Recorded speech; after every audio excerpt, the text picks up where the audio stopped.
called for Rocker to go into an early retirement.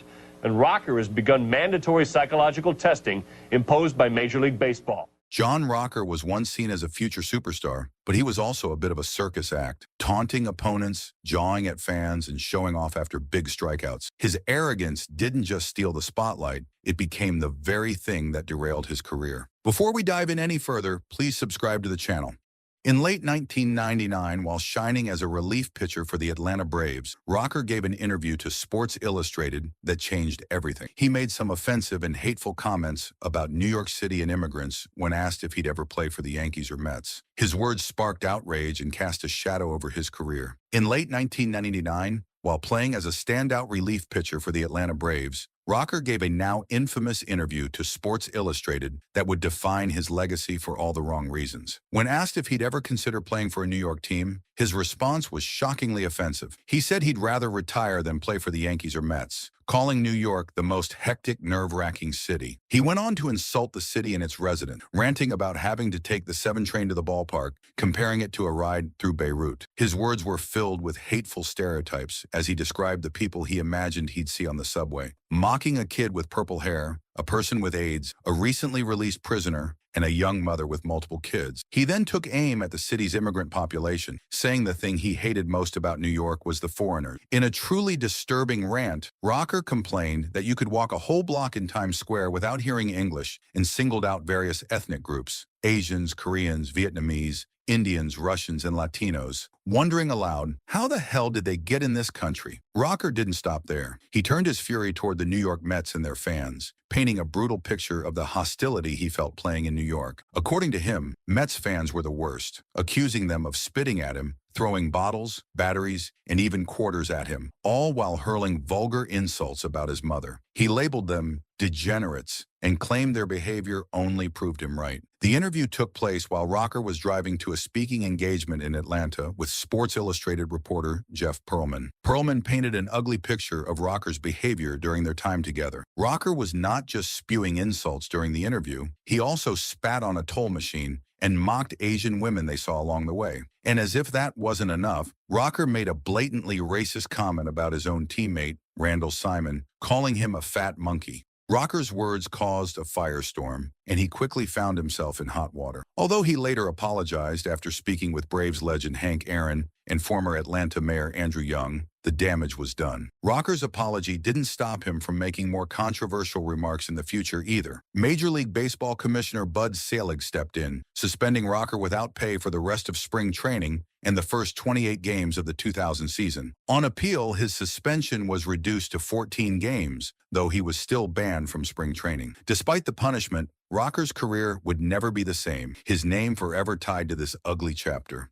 In 2002, while playing for the Texas Rangers, Rocker found himself back in the national spotlight for all the wrong reasons. This time, it was for making offensive slurs toward customers at a restaurant in Dallas. The restaurant was in Oak Lawn, a neighborhood known for its large LGBTQ+ community. Once again, Rocker's words caused an uproar, reinforcing his growing reputation as someone who just couldn't keep his offensive opinions to himself. A few years later, in 2006, Rocker stirred up more controversy when he came to the defense of Ozzie Guillen, his former teammate and then manager of the Chicago White Sox. Guillen had called a sports columnist, Jay Mariotti, a fag, which led to heavy criticism. Guillen, who is from Venezuela, claimed the term wasn't meant to be offensive in his culture, explaining that it was used to question someone's courage rather than their sexual orientation.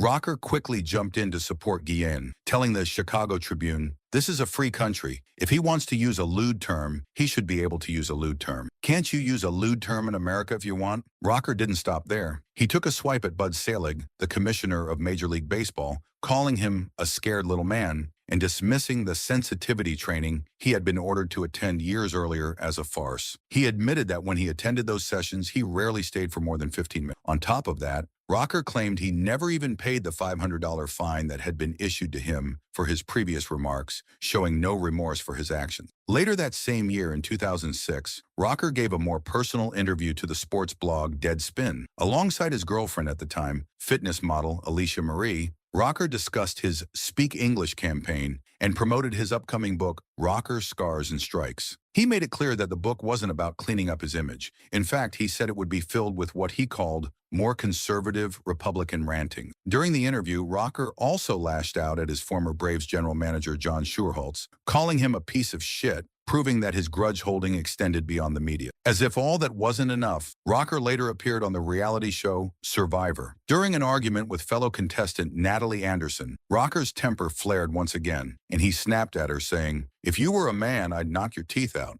This outburst was just one more instance of Rocker's long history of saying exactly what he was thinking, no matter how much it got him into trouble. In March 2007, Rocker found himself in hot water once again when he was implicated in a steroid ring that involved Applied Pharmacy located in Mobile, Alabama. At first, Rocker vehemently denied the allegations, insisting that he had never used somatropin, a growth hormone often associated with performance enhancement in sports. However, not long after, a spokesperson for Rocker revealed that he had indeed been prescribed human growth hormone, but this was after undergoing shoulder surgery. Fast forward to December 2011, and Rocker was ready to speak more openly about his past. In an admission that surprised few, he confessed to using steroids during his career. "Yeah, of course I was," he candidly said. "I mean, who wasn't? Let's be honest here. Who wasn't?" His comments sparked quite a bit of conversation in the sports world as they highlighted the widespread issue of performance-enhancing drug use among athletes. Rocker's acknowledgement of his steroid use added another layer to his already complicated legacy as he reflected on a career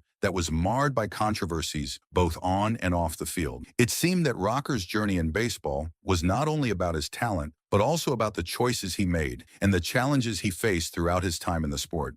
In high school, John Rocker was already making waves as a talented pitcher for First Presbyterian Day School in Macon, Georgia. His pitching skills were hard to ignore, especially after he threw an impressive 3 no-hitters during his high school career. Colleges took notice, and Rocker initially committed to play baseball for the Georgia Bulldogs, setting the stage for what many thought would be a promising career. But instead of heading to college, Rocker's path shifted when the Atlanta Braves selected him in the 18th round of the 1993 MLB draft, taking him 516th overall. It was the beginning of his journey into professional baseball. Rocker's baseball journey was one of immense talent overshadowed by off-field controversies. He broke into the majors with the Atlanta Braves in 1998, posting an impressive 2.13 ERA in 38 innings. By 1999, after taking over as the Braves' closer, Rocker notched 38 saves and seemed destined for stardom. However, in 2000, his behavior started to overshadow his talent. After threatening a reporter, Rocker faced a demotion and was relentlessly taunted by fans. His performance began to decline, and by 2001, the Braves traded him to the Cleveland Indians. His struggles followed him, and after brief stints with the Indians, Texas Rangers, and Tampa Bay Devil Rays, his career fizzled out by 2005. Off the field, Rocker's controversial comments about New York City made headlines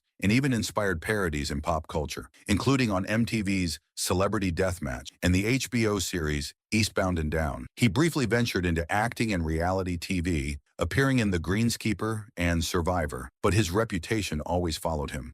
Though Rocker's career began with promise, his downfall serves as a reminder that raw talent isn't always enough to overcome poor behavior. Despite flashes of brilliance, his legacy remains tainted by the controversies that defined his time in baseball and beyond. That is it for this one. But if you happen to like MLB Legends, make sure to check out our latest videos on our channel, Baseball Icons. I'm sure you will love it. Oh, and while you are at it, drop a comment telling us who to cover next, and don't forget to subscribe.